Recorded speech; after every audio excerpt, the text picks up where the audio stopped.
Deceive versus State. Morning, Your Honor. George Tragos on behalf of the appellant.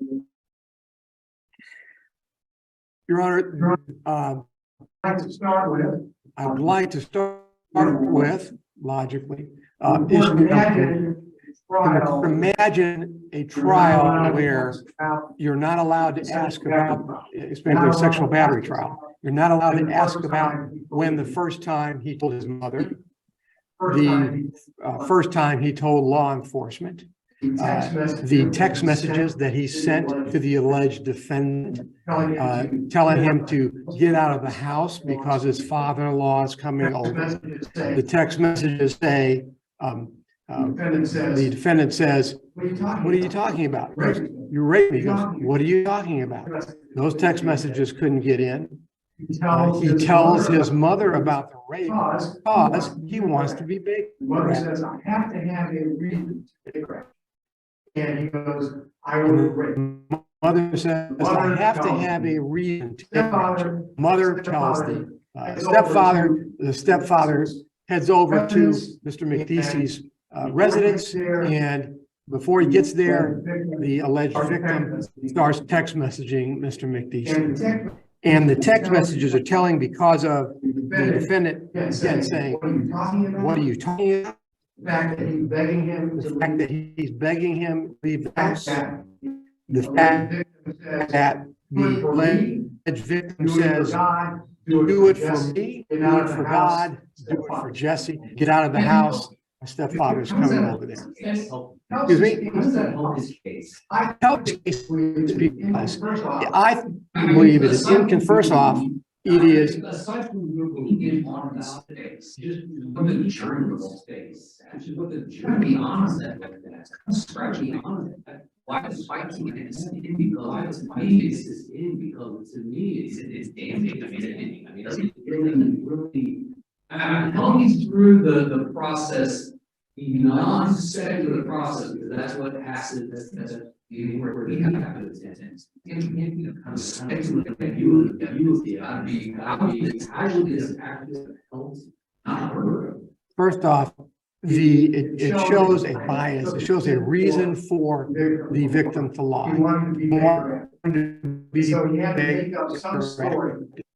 And so he had to make up some story to be Baker acted. So he created the story, "I've been raped."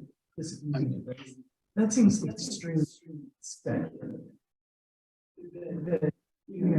I want to be correct. Obviously, my child is disturbed. So why did you make up a rape? Why the case law talks about making something up out of thin air, and he makes something up out of thin air in order to be Baker acted, not knowing the consequences, because then he That's why in the sense of to get out. That's why, right? And then he goes over there. Right, and then, but then he goes over there and he tells the police, "Can I talk to an officer?" And the officer comes over and he says, and by the way, the state says, I don't know how he got this, because even in their own brief, they say that he was in custody when he got over there. So he goes over there, he sees his stepfather in custody. By the way, the judge in this case went both sides on his stepfather. One is now he's really caring about his stepfather, but as a reason for the Williams rule, he has no relationship with his stepfather, which makes him consistent with the Williams rule witness. So we're talking about both sides of the issue. Yes. Your opponent argues that in response to your argument, this is evidence of motive. In response, your opponent contends that in the receiving the evidence is harmless because you did a fabulous job cross-examining and challenging LG's credibility. So address that issue. Okay. Well, I mean, in one instance, I do a fabulous job. In the other instance, I don't do a fabulous job, depending on the Attorney General's arguments and which issue the Attorney General is talking about. Of course, I did a fabulous job. I'm trying to talk about the harmless error. But if you really want to talk about, and again, but in all seriousness, you had more than ample opportunity to challenge this credibility. LG you're talking about, right? Okay. Well, it really, And that really goes to the line, right? I had a lot to work with when we're talking about NZ, the Williams rule. I didn't have as much to work with LG because there really wasn't. I mean, LG said it and that's it. There was no physical evidence. There was no evidence whatsoever. In fact, the judge even asked at the rule hearing, hey, do you have any physical evidence other than this Williams rule? The state goes, no, we got nothing else. That's why we need this Williams rule. That's why we need NZ. So I didn't have that much on the LG. If we're talking about the fabulous cross-examination, I think, and not really, I don't really remember this clear, but I think they were talking about NZ. I think they're talking about the cross-examination of the Williams rule. I might be wrong on that, but I think that's what they were talking about.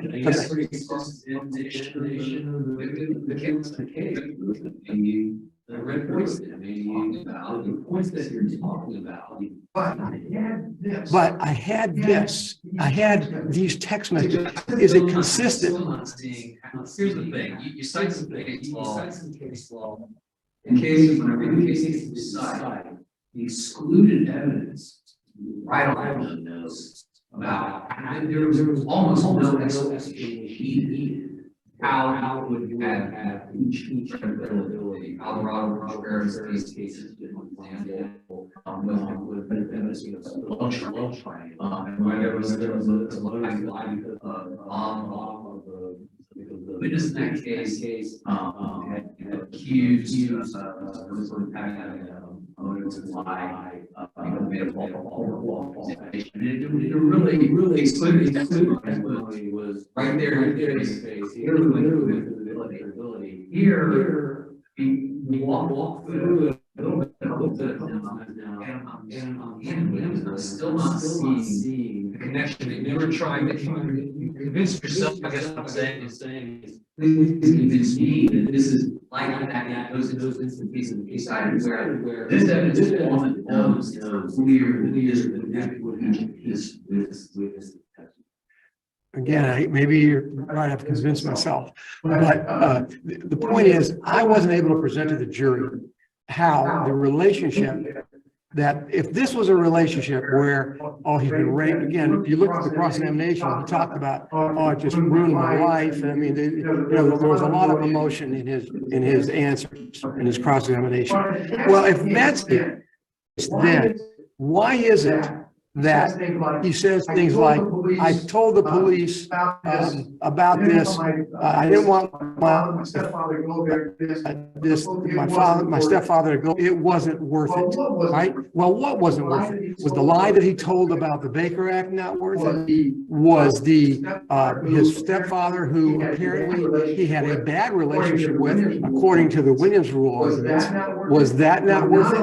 Am I not allowed to present to the jury that he made these statements? Is it consistent for him texting the man who raped him and who's got all these terrible feelings about him? You're telling him, get out of there, run, you've got to get away, save yourself for me? That's what he says in the text. Do it for me. So I just don't think that's consistent with someone who says that this man raped me and just ruined my life. I just don't think that's consistent. And I think that I should have been able to present that to the jury. I don't see a logical way that this is not, again, the issue is relevant because the judge ruled that the probative value was outweighed by the prejudicial value of it. Well, the point is this relevant? That's the issue. And yes, I think this certainly was relevant and it should have been placed to the jury. I don't think the judge should have interposed. If you look at the 2 or 3 pages that the state puts in their brief, quoting what the judge said, the judge basically was a jury. Oh, it's certainly understandable he was. Oh, it's certainly understandable that a Latin. Oh, it's certainly understandable that a Latin father, stepfather would go over and do this because we know that culturally. The judge went through basically the defense argument on what he showed.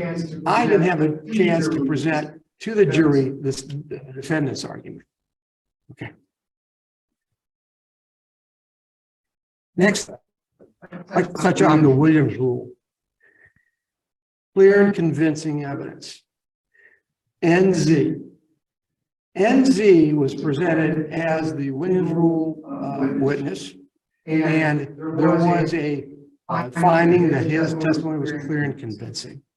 I don't think under the facts of this case, this court can say, and I realize that it's rare for the court to interpose themselves into this clear and convincing argument, but I don't think that it is clear and convincing. This particular NZ, under oath at an emancipation hearing, two law enforcement, two social services, all denied that the sexual activity ever happened. I think we heard that it was when he initially reported, the police went over to do forensics. They never did the forensic. They seized the sheets and everything. They destroyed all that evidence. So the court never had that. No charges were ever filed. The state decided not to file charges. And he comes up now, tells this story, and the court finds it clear and convincing. Even he has repeatedly denied it, and there was no evidence to back him up. And there is nothing to back him up, frankly. And the forensic evidence that there might have been, according to his testimony, that he only had sex with Mr. McDeasy in his bed. They go and take the sheets, whatever it is, the state destroys it. So how can it be clear and convincing that this person had been, in fact, raped by Mr. McDeasy? So I think the clear and convincing argument is something that needed to be emphasized. The other issue is the amendment of the information during the middle of the trial. They added an entire year to the issue. If you look at the argument, what happened there, the only person that had any liability in that courtroom for the fact that this information was wrong was the defense lawyer. Prosecutor had no liability, judge had no liability. Everybody jumped on the defense lawyer because he should have known. He should have written in the police report that, when he was 15 years old. Well, the police report certainly was in the state attorney's hands. And the fact that the state attorney repeatedly and court said that it's looked at this transcript. They really tried to restrict what dates I could talk about. That I can only talk about 13, 14, and 15. The dates were restricted because they didn't want me to go outside these dates. Using the correct dates in your opening. No, I didn't. I used the dates of the. I'm asking you about what you're. I used the correct date. That's my. I use the information, the information as it existed. I think that might be. Okay. I don't think I use the correct dates. I think what he said was I use the correct ages. The point is, the point is your opponent contends. Okay. You obviously understand that argument, so address it. Well, I don't think, I don't know how I invited it. I think what they're saying is that I asked the question of the victim. I asked him what his birth date was during cross-examination. And I should have known that if I would have added 13 to that birth date, that the information was wrong. But what I'm contending, the state deliberately restricted dates in this case. They went and had motion hearings about dates so that I wouldn't get outside certain dates. There really isn't a dispute about when the victim alleges that he's perfect that he was it's always been 13. It's always been 13. Why does it Because one of the biggest, most glaring problem is the subpoena for the Walmart records. And that I subpoenaed the Walmart records based on the dates of the information.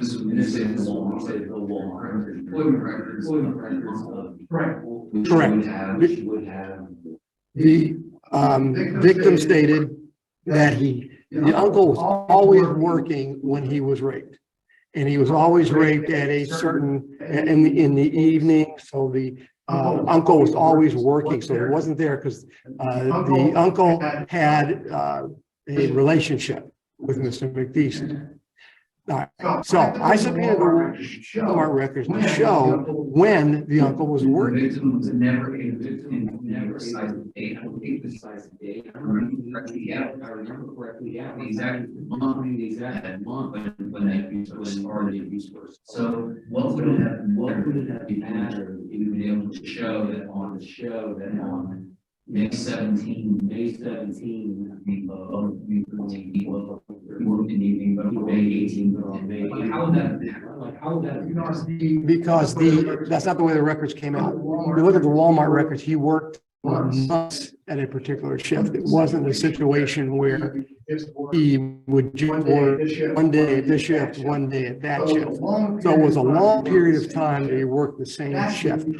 That's the records that went into the one I didn't get was the 2012 records because the information didn't charge 2012. How this builds the case, more than you were able to, to me, the impression here, from studying here, like, way that this could impact, would only matter if there was some kind of way that this would extricate, that this would impact the victim's story to the degree that call them out, whether it happened at any time. And the victim never sure exactly when, which you did a good job of prosecuting. Brought it on your clothes. Yes. Okay. Okay. It's a situation where I could have shown that the uncle was home, that he wasn't working. So that when he says this all happened when the uncle was working and the uncle wasn't working, it showed that it's inconsistent and to impeach the victim's testimony about when he was raped. And the Walmart records could have shown that.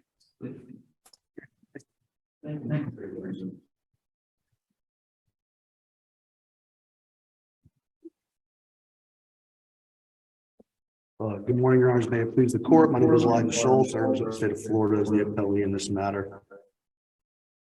In argument, appellant addresses issues 1 through 3, so I will do the same in turn. In issue 1, appellant claims he was prejudiced by the court, refusing to allow in the circumstances surrounding his disclosure of the abuse. The court did so after a proffer was provided. The court found that it was relevant, but in order for evidence to be admissible, it not only has to be relevant, but the prejudice, the probative value has to outweigh the prejudice. Here, the court found that the prejudice to the state was not outweighed to the probative value to appellant. The court's reasoning was twofold. One, there was concern regarding the mischaracterization of the evidence, and 2, there was concern regarding confusing the issues and distracting the jury. With respect to the mischaracterization of the evidence, as appellant claims, he agrees that the evidence shows that the victim had a motive to lie in order to backpedal. However, again, the court heard the proffer and found that that was in fact not what the evidence shows. So that would have been a mischaracterization. What the evidence showed is that he felt bad about telling anybody about the abuse because he did not want it to impact his family. He did not want it to impact the appellant either.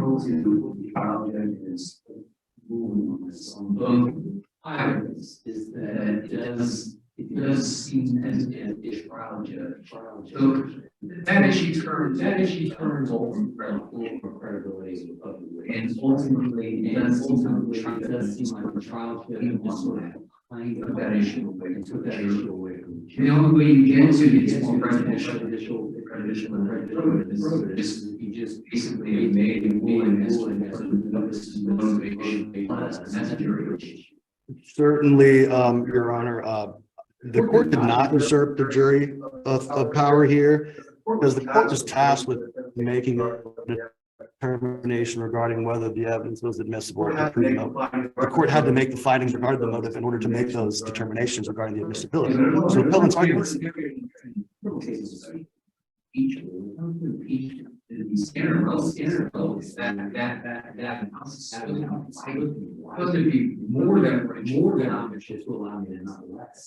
Sure. The appellant's argument is a bit of a catch-22. court to make a ruling that evidence is admissible, but doesn't want the court to make the findings. The court's reasoning was twofold. So the appellant wants the court to rule that the evidence was admissible to show a motive, but then does not want the court to make any findings regarding motives. How would the court possibly make a determination without first making the findings? So you can't. The issue of motive though is not for the judge. That's an impeachment issue, or is an impeachment issue. I'm very curious. Yes, Your Honor, but again, the court's reasoning here was twofold. The motive goes, so it's mischaracterization of the evidence where the motive argument comes in, but then there's also the distraction of the issue and the distraction of the jury. The court was concerned with various things becoming a feature of the trial, had nothing to do with motive. Various things becoming a feature of the trial that should not have been the feature of the trial. Any trial, the trial, I understand how that really averages the concern. Sure. With respect to the concern regarding the potential to confuse the issue or distract the jury, the court must acknowledge the factual situation where the abuse was disclosed 2 years after. Disclosure occurred 2 years after the actual abuse. So the allegations here, the actual allegations in this case were focused on a completely different time here. The court was concerned with the way of the abuse becoming appropriate feature of the trial when the abuse itself should have been the feature. The court was concerned with the victim's relationship with his mother and stepfather being a feature of the trial, again, which would not have been appropriate. And again, whatever occurred after the disclosure of the abuse becoming a feature of the trial had nothing to do with the actual allegations in this case. And also, there was an issue with potentially opening the door to ongoing abuse and why the child did not disclose abuse earlier. And addressing evidence totally outside of the alleged time frame of the abuse, and also into the charging decisions of the state, which aren't relevant allegations. The court pointed out this evidence is more true. He did not want to damage appellant. He just wanted to get himself help. Now you're into the issue of whether she prejudice. Sure, Your Honor. Certainly, there has to be harm. Here, there was no harm. The exclusion of the evidence did not contribute to the jury's verdict here. There was sufficient and distinct separate evidence for the jury to base its determination on. The testimony of the victim was consistent and credible. The child hearsay victim, or the child hearsay witness was consistent and credible. Same with the Williams rule witness, and then itself, each other. And as the court pointed out, the counsel had the opportunity of achieving its goal, which was attacking the victim's credibility through cross-examination and also arguing such in closing. With respect to issue 2, the amended information on mid-trial, such as permitted with consideration of prejudice to the accused. Here, appellant kind of makes 3 arguments with respect to the Williams. The prior bad acts did not occur within that 1-year time frame, so there was no prejudice. Same goes for the child hearsay. The hearsay statements were not made within that 1 year expansion of the information, so there was no prejudice there either. With respect to the prejudice at the trial level, counsel claims that because they'd already gone through openings and the state's direct examination and the appellant's cross-examination of several witnesses, that he was prejudiced. The claim lacks specificity. It's somewhat vague. He's unable to ask questions, but doesn't say what questions or how those questions would have contributed relevancy speaking. The one argument he does make with specificity is with respect to the Walmart employment records, which the court already pointed out are not exculpatory. The state did not claim specific dates for the abuse to occur. So whether the uncle was working on those specific dates were not exculpatory. Excuse me. Additionally, counsel was able to cross-examine the victim and the uncle throughout the trial, and also argue any inconsistencies in closing. Additionally, as another safeguard or precautionary measure. The court explained to the jury why the Walmart employment record not matched up with the date of the admitted information. Again, these are issues 1, 2, and 3 are reviewed for an abuse of discretion. So the court, it's a difficult standard for the appellant to show. Had to show that no reasonable person would have taken the actions that the court did based on the law and facts. That's not the case here. It wasn't like the court was flippantly ruling on these issues. The court allowed the appellant to make claims, heard the proffers, the arguments, provided its in-depth analysis on the record, and that is why this court is able to find that the court's reasoning and decisions were reasonable. With respect to issue 3 regarding Williams rule evidence, in child abuse cases, the admission of Williams rule evidence is a bit more expanded, a bit more expansive. The linchpin question is an admissibility hinges on the relevancy. So whether it's relevant to corroborate victim's testimony to show propensity. And that's exactly what the court found here. With respect to the similarities, they're still important to consider. However, they're not the linchpin in child molestation cases. Again, they're required to be similarities, not that the facts be identical. Here again, the court made an extensive analysis on the record regarding those similarities, the victims, their ages, their genders, the lack of role models, lack of financial means, appellant's tactics and how he met the victims, took advantage of their situations. Appellant relies on more trivial distinctions regarding whether the abuse was first anal or oral, when the evidence shows that there was numerous instances of both, such as that. Again, the proximity here, we're dealing with a 4 to 5 year gap between the abuse. And in addition to the similarities and the relevancy, there was also various safeguards implemented by the court. The court and both counsels instructed the jury regarding how they should consider Williams rule evidence in a limited manner. The Williams rule witness testimony also did not become a feature of the trial. And if it did, it was more at the cause of the appellant than the state. The state only presented 1 Williams rule witness. Appellant presented 2. The state only addressed the Williams rule witness in rebuttal closing, where appellant addressed heavily within his closing argument. And again, in respect to any prejudice or harm to the appellant, was able to cross-examine the Williams rule witness and the victim at trial. So we would argue that if there was error, it was harmless to that effect. If there are no further questions, I would just rely on the arguments presented here today, as well as those in the 4 corners of the answer brief. Request the court deny appellant's claim and sentence of conviction. Thank you.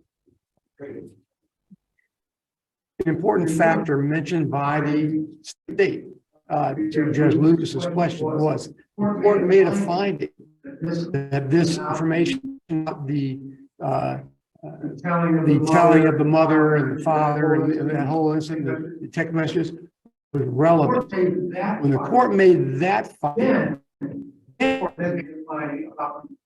court made it about the prejudice versus probative. And therefore, I think that the issue of what I was talking about, a lot of that has been dispensed with because the trial judge is relevant. If you have relevant evidence, it means that there is a reason to put in evidence, but then you find exception to putting relevant evidence in. And did that judge properly find an exception? Was this an exception? And so I think the analysis determines relevant. Part number 2, probative versus and that's all unless there's any questions. Thank you.